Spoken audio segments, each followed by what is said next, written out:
नमस्कार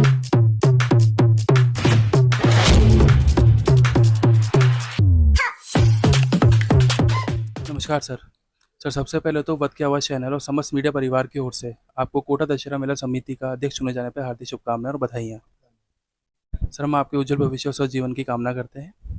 सर, जैसा कि हम जानते हैं और अगर आज़ादी भर रिकॉर्ड्स देखे जाएँ तो इस साल 131वीं वर्षगांठ है कोटा दशहरा मेला की। लेकिन अगर कोटा बूंदी का इतिहास देखा जाए तो यहाँ के जो राजसी परंपरा के तहत राजा महाराजा 1723 ईस्वी के दौरान कोटा दशहरा मेले का आयोजन करते आ रहे हैं और इस परंपरा को कंटिन्यू करते आ रहे हैं। आप जैसे जो लीडर्स हैं उन्होंने इसकी भव्यता और वैभवता को बनाए रखा है। तो पिछले वर्षों के कंपैरिजन में इस साल ये जो मेला है कितना अलग होने जा रहा है, किन कार्यक्रमों की बढ़ोतरी हुई है? मेला अलग तो नहीं कह सकते, लेकिन मेले में कुछ जो है जनता की आवाज़ पे, जो जनता चाहती है जिस तरह का मेला हो, जिस तरह कार्यक्रम हो, और व्यापारी जो चाहते हैं मेला एक्चुअल में, व्यापारी जो आते हैं मेले में दो पैसे कमाने के लिए आते हैं, सेवा करने नहीं आते। व्यापारी दो पैसे जब कमा पाएगा जब आमजन की मेले में भागीदारी होगी, मेले में आएगा। मेले में कार्यक्रम अच्छे होंगे मंच पे तो लोग आएंगे। अगर आप कार्यक्रम को लाइव टीवी पे दिखाओगे तो लोग मेले में कम आएंगे, तो व्यापार कम चलेगा। तो हमने इस तरह का सुझाव लिया है कि भाई लोगों के सुझाव के अनुरूप कि हमारी रामलीला भव्य हो, राम कथा हमारी भव्य हो, एक ही जगह हो, लोग वहाँ आए। दशहरे मेले का जो स्वरूप है, सांस्कृतिक विरासत है हमारी 3 साल पुरानी, उसका स्वरूप न बिगड़े। पिछली बार 198 शॉप मेला परिसर में खाली थी, तो व्यापारी यहाँ से पलायन कर गया। निश्चित रूप से मेरा मानना ये है कि उसका पलायन करने का 2-4 ऐसे हो सकते हैं कि मान लो कोई कैजुअलिटी हो गई, नहीं आ पाया हो, लेकिन 190 अगर यदि व्यापारी यहाँ से गए तो बहुत चिंता का विषय है। उसको जरूर प्रशासन को भी चिंता करनी चाहिए इस विषय में। पहले के लोगों ने क्यों चिंता नहीं किया, डोंट नो। मैं तो अभी बनाऊँ 2.5-3 महीने पहले अध्यक्ष, उसके बाद से मैंने सभी व्यापारियों से कम 15 बार मीटिंग करके उनकी समस्याओं को जाना। और उन व्यापारी जो यहाँ से पलायन करके दूसरे मेलों में आते हैं, बूंदी आते हैं, बारा, इटावा, कापरेन, उनसे संपर्क कर रहे हैं। हमारी टीम बना बना के भेज रहे हैं कि भाई हम मेले में ये परिवर्तन करने जा रहे हैं, मेला परिश्रम में ये परिवर्तन किया है, जिससे व्यापारी यहाँ आए और उसका व्यापार चले और हमारे भी मेले का स्वरूप बना रहे। ऐसा हमारा पूरा प्रयास सर, हमारे जो मीडिया हाउसेज हैं, जो फ्रेंड्स हैं हमारे प्रोफेशन के, उनके हवाले से पता चला है कि इस बार आप राम बारात जो निकालने जा रहे हैं, please correct me if I am wrong, कि शायद 8 अक्टूबर के आसपास है इसका आयोजन। है। तो उस राम बारात के अंदर जो हमारे रामायण में जिन्होंने भगवान राम, सीता और लक्ष्मण का किरदार निभाया था, क्या वो कलाकार भी शामिल होने जा रहे हैं? हमारा प्रयास है, लेकिन संभावना उसकी क्षीण है, क्योंकि जिस तरह की हमारी बात हुई है उस समय में अवेलेबल नहीं है। लेकिन रामलीला बारात, हमारी जो राम बारात होगी अब की बार बहुत भव्य और आकर्षक होगी, और आम जन का उससे जुड़ाव बनेगा। जगह जगह उनका स्वागत होगी राम बारात की, और पार्षदों की और आम जन की भागीदारी निश्चित रूप से पिछली बार से आपको 4 गुना उसके अंदर मिलेगी, ऐसा मेरा मानना सर, एक चीज़ और, बाबा अमरनाथ जी का मंदिर की स्थापना होने जा रही है दशहरे मेले के अंदर, और ये कोटा के इतिहास में पहली बार ऐसा होने जा रहा है आपके मार्गदर्शन के अंदर। इसके पीछे क्या मुख्य कारण रहे हैं कि भई अधिकांश लोग बाबा अमरनाथ का दर्शन प्राप्त नहीं कर पाते हैं, लेकिन आज आपके माध्यम से सभी लोगों को दर्शन प्राप्त होंगे? है। दशहरे मेले के कार्यक्रमों में और दशहरे मेला परिसर में नए नए नवाचार यदि जनता की मांग के अनुरूप अगर हम नहीं करेंगे, तो पुराने ढर्रे पे जो चीज़ चली आ रही है तो आमजन को वही चीज़ देखने को मिलेगी, तो उसका जुड़ाव मेले से कम हो पाता है। मेरा हम कई चीज़ें नहीं ला रहे हैं, बताऊँ मैं आपको। जो सर्कस है, पिछली बार सर्कस नहीं था, सर्कस भी आ जी। रहा है। मौत का कुआं नहीं था, मौत का कुआं भी आ रहा है। इसके अलावा बाबा अमरनाथ गुफा भी हम बना रहे हैं। एक बहुत बड़ा फिश एक्वेरियम वाला आ रहा है। एक कश्मीर का फीलिंग आएगी आपको उसके ऊपर जाकर के। इस तरह की चीज़ें नवाचार हम कर रहे हैं। कोशिश है कि मेले में नई चीज़ें भी आएँ और मेले का जो पुराना स्वरूप है वो भी ना बिगड़े, क्योंकि हमारी सांस्कृतिक धरोहर है। तो निश्चित रूप से पुराने जो लोग हैं, मेले में जो पुरानी परिपाटी चली आई है स्थायी दुकानदार बनाने की या स्थायी झूले वालों बनाने की, उसका मुख्य कारण भी यही था, वही जो मेले का स्वरूप है उससे छेड़छाड़ ना हो। लेकिन बीच में जब हमारे इसका जो बाउंड्री बनाई मेले की, उसके बाद मेले का स्वरूप थोड़ा छोटा हो गया। पहला मेला फैला फैला लगता था, तो अब वो सुधार कर रहे हैं उसमें। नेक्स्ट ईयर आप इस बार कुछ जो कमियाँ रही, मैं तो पहली बार बनाऊँ, हो सकता है कुछ कमियाँ रह जाएँ। बहुत सौ की हम तो अच्छा करने का प्रयास कर रहे हैं, दुर्भावना किसी से भी नहीं है। लेकिन जो कमियाँ इस बार रह जाएगी तो निश्चित रूप से आप मान के चलना कि अगली बार चुनाव का समय आएगा, लेकिन उसके पहले हम सारी तैयारियां पूरी करके 4 महीने पहले ही हमारा शेड्यूल घोषित कर देंगे कि किस दिन क्या प्रोग्राम होने वाला मुझे प्रोग्राम से याद आ रहा है कि इस बार राजस्थान कवि सम्मेलन जो है वो बंद कर दिया गया है, तो उसके पीछे क्या मुख्य उद्देश्य या योजना रही है? देखिए ये तो अफवाह या तो मेरे विरोधियों ने, विपक्षी पार्टी के लोगों ने उड़ाई होगी, मेरे को जानकारी में नहीं है। मैंने कोई कवि सम्मेलन बंद नहीं किया। गत वर्ष भी 200 कवि सम्मेलन हुए थे, अब की बार भी 2 कवि सम्मेलन होने जा रहे हैं। एक राष्ट्रीय कवि सम्मेलन है, एक कवि सम्मेलन है। कवि सम्मेलन के अंदर राजस्थानी और हिंदी दोनों तरह के कवि रहेंगे, आधी आधी संख्या में। हमारा प्रयास है कि अच्छे ऐसे कवि जिनके जनता का जुड़ाव हो, जनता सुनने उनको आए, इस तरह का हमारा प्रयास तो जैसा कि हम जानते हैं कि जैसे चाहे मैसूर का दशहरा मेला हो, पुष्कर का मेला हो, इलाहाबाद का हो, प्रयागराज का हो, बरेली का हो, इन सभी मेलों को राष्ट्रीय और अंतर्राष्ट्रीय जो प्रसिद्धि है वो प्राप्त है। तो इस तरह के जो प्रयास हैं, माननीय लोकसभा अध्यक्ष ओम बिरला जी के मार्गदर्शन में क्या अगले साल हम देख सकते हैं कि हमारे कोटा दशहरा मेला को अंतर्राष्ट्रीय ख्याति प्राप्त होगी? है। निश्चित रूप से आप मान के चलो, लोकसभा अध्यक्ष जी की पूरी रुचि है मेले में इस बार। और एक एक चीज, छोटी छोटी चीज के लिए उनका मार्गदर्शन प्राप्त हो रहा है हमारे को। और उनके पूरे मार्गदर्शन से, हमारे जनप्रतिनिधि के मार्गदर्शन से मेले को भव्य और आकर्षक बनाने का हमारा पूरा प्रयास है। और आप ये निश्चित मान के चलो, इस बार तो मैं नहीं कह सकता, लेकिन नेक्स्ट जो मेला होगा ऐतिहासिक मेला होगा इस मेरा। सर, एक पिछले 10 वर्षों से हम ये देखते आ रहे हैं, आप और मैं हम दोनों ही कोटा की धरती से हैं, कि जो पार्किंग की व्यवस्था है उससे लोग काफ़ी असंतुष्ट हैं। लोगों में गुस्सा है, आक्रोश है।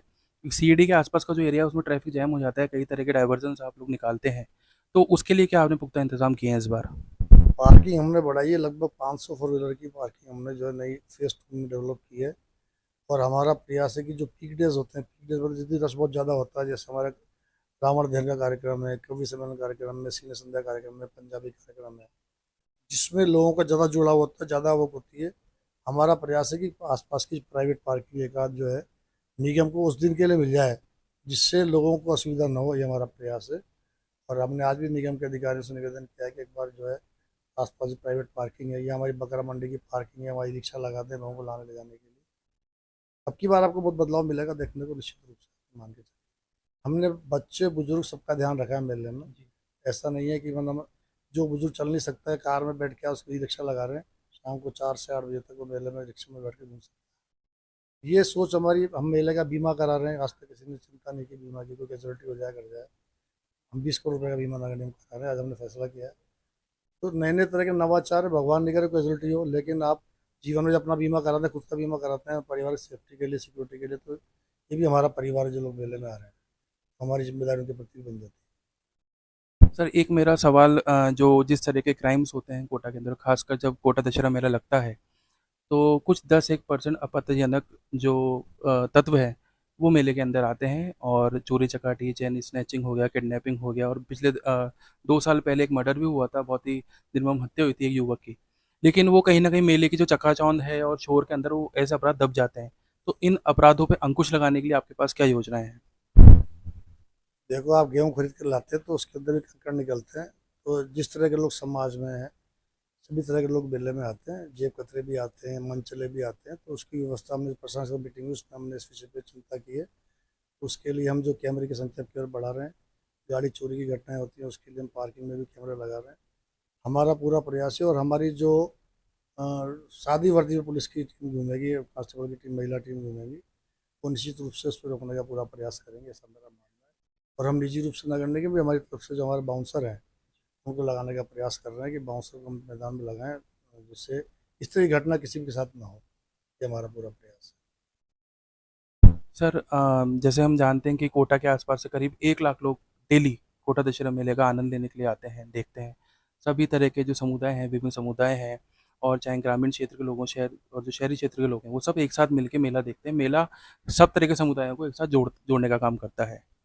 तो इन सब लोगों की जानो माल की सुरक्षा के लिए आपके पास क्या इंतजाम है? है। जान माल की सुरक्षा हम बीमा कराया, और पुलिस सिक्योरिटी रहती है, हमारे होमगार्ड रहते हैं, हमारे नगर निगम कर्मचारी अधिकारी भी ड्यूटी पर रहते हैं। और मेरा मानना है ये पुख्ता व्यवस्था पुलिस की रहती है। मेले में 25 साल से नगर निगम में जुड़ा हुआ हूँ पार्षद के रूप में। तो मैं नहीं समझता इसके बाद कोई ऐसी आवश्यकता है हमारे को, कोई मिलिट्री लगाने की आवश्यकता है, कश्मीर जैसा कोई माहौल है, मणिपुर जैसा कोई माहौल है। तो मेरे को नहीं लगता इस तरह कोई माहौल है। इक्का दुक्का कोई समझ तत्व होते हैं। 97 में या मेले में कोई मर्डर हुआ था, तो ये एक सामाजिक जीवन में चलता है, लेकिन इस तरह की घटनाएं नहीं होनी चाहिए किसी के साथ भी, ऐसा सर मार्केट के अंदर चर्चा है कि हेमा मालिनी जी जो मेले का शुभारंभ है उस दिन आने वाली हैं। आपने उनको आमंत्रित किया है, इसमें कितनी सच्चाई है और अगर आ रही हैं तो उनको कन्विंस करने में आपको कितनी मुश्किलें आएंगी? हेमा मालिनी जी देखो हमारे कहने से सांसद हैं और बहुत लोकप्रिय अभिनेत्री रही हैं अपने ज़माने में और आज भी बहुत लोकप्रिय हैं। वो 2.5 घंटे का शो करती है, 10 मिनट का उसमें ब्रेक होता है। और लोकसभा अध्यक्ष जी से बात होने के पश्चात ही हमें तो उन्होंने मना ही कर दिया था आने के लिए कि नवरात्र स्थापना के दिन मैं नहीं आ सकती, मेरा उपवास रहता है। लेकिन जब इंसिस्ट किया लोकसभा अध्यक्ष जी ने तो उनको मना नहीं कर पाई। और लोकसभा अध्यक्ष जी को हमने इंसिस्ट किया तो वो हमें मना नहीं कर पाए। तो निश्चित रूप से वो आएंगे 3 तारीख को मेला उद्घाटन के दिन। और बहुत भव्य कार्यक्रम उनका एक विजय मंच पर होने वाला है। आने वाले जो भविष्य के अंदर आपकी राजनीतिक योजनाएं क्या हैं और किन चीज़ों पे आप काम करने जा रहे हैं? और पार्टी आपको आने वाले समय में जैसे अभी उपचुनाव होने जाने हैं, विधानसभा उपचुनाव राजस्थान के अंदर, क्या भूमिका आपको पार्टी ने दी है? राजनीति के भविष्य की तो मैं कभी चिंता नहीं करता हूँ। नेता हमारे ओम बिरला जी हैं, भारतीय जनता पार्टी राजनीति करता हूँ। हमारा राजनीति में जो भविष्य होगा वो तय करेंगे, वो निश्चित रूप से हमें स्वीकार है। और मुझे जिम्मेदारी दी है उन्होंने मेला अध्यक्ष बना करके, और उसको मैं बखूबी निभाने का पूरा प्रयास कर रहा हूँ। और उनकी मंशा के अनुरूप जैसा मेला वो चाहते हैं, मेरे मेला समिति के लोग सभी अधिकारी कर्मचारियों को मेरा पूर्ण सहयोग प्राप्त हो रहा है। और मेरा ऐसा मानना है कि राजनीति में ज़्यादा महत्वाकांक्षा नहीं होती, अपना कर्म कर रहे हैं। ईश्वर ने जो लिखा होगा भाग्य में निश्चित रूप से मिलेगा। और हमारे नेताजी को जब लगेगा तो हमें निश्चित रूप से भी आगे बढ़ाएंगे। यहाँ तक भी उन्होंने पहुँचाया तो आगे भी रास्ता वही दिखाएंगे। जो रास्ता मिलेगा वो मंजूर है हमारे को राजनीति एक मेरा है ना सवाल आपसे ये है कि जो एक गरीब तबके से दुकानदार आता है कोटा के अंदर दशहरे मेले में दुकान लगाने के लिए, तो उसका जो दुकान का आवंटन होता है वो कितना मिनिमम दर पे और कितने बाय कितने की दुकान आप उसको आवंटित कर देते हैं कि वो अपने यहाँ पे रोजगार कमा में। सके? देखो हमारे यहाँ तो मनिहारी वाला भी आता है जो चादर बिछा करके अपना सामान बेचता है, या बांस पे टांग करके बेचता है, ठेला लगाता है या टेबल लगाता है। हर तरह का व्यापारी छोटे से लेके बड़ा व्यापारी हमारे यहाँ आता है। तो अब ये तो कह नहीं सकते, रसीद किसी की 1,000 2,000 रुपए की रसीद भी कटती है, किसी की 50,000 की भी है, किसी की 5 लाख की भी है, 10 लाख की भी है। तो हर तरह का व्यापारी मेले मेले का मतलब ये है जो बाजार में कहीं नहीं मिलता मेले में मिलता है। लेकिन आजकल समय बदल गया, ऑनलाइन का जमाना आ गया, नई जनरेशन ऑनलाइन पे जा रही है। मेरा ऐसा मानना है कि मेले में जो ये लोगों का जुड़ाव कम हुआ है, आना कम हुआ है, वो विशेष रूप से इन्हीं कारणों से ऑनलाइन की वजह से हुआ है। लेकिन जो कार्यक्रम भव्य होंगे तो लोग कार्यक्रम देखने लोग आएंगे तो निश्चित रूप से मेले में हम कार्यक्रम में व्यापारियों को ज़्यादा पैसे खर्च कर रहे हैं, मान के चलो उनका व्यापार चले, जिससे मेले का स्वरूप बना रहे और आम जन का जुड़ाव बने, ये हमारी प्रयास बहुत बहुत धन्यवाद सर हमारे साथ जुड़ने के लिए। हम आपके उज्जवल भविष्य और जीवन की कामना करते हैं और इस इंटरव्यू के दौरान हमें काफ़ी कुछ सीखने को मिला आपसे। हमारे साथ साथ हमारी जो जनता है वो भी आपसे काफ़ी प्रेरित हुई। तो हम आपके उज्जवल भविष्य और जीवन की कामना करते हैं और उम्मीद करते हैं कि अगली बार भी आप अपना समय और सहयोग हमें ज़रूर देंगे। है। बहुत बहुत धन्यवाद।